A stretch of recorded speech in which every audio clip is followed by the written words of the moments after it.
Alhamdulillah wa syukurillah di Jumat yang pertama setelah Ramadan di bulan Syawal ini.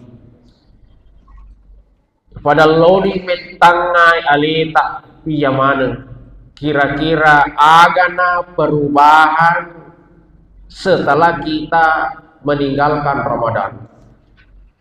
Kita muhasabah diri, introspeksi diri. Engkamaga wasilitna ramalangi setelah Ramadan. Adakah hasil ibadah-ibadah efek training yang kita lakukan pada bulan suci Ramadan? Pak itu ramalangi sebenarnya training na pengala kalau ini. Barat kau menginati ya kumasuni boleh bulan Ramadan 11 bulan yang akan datang.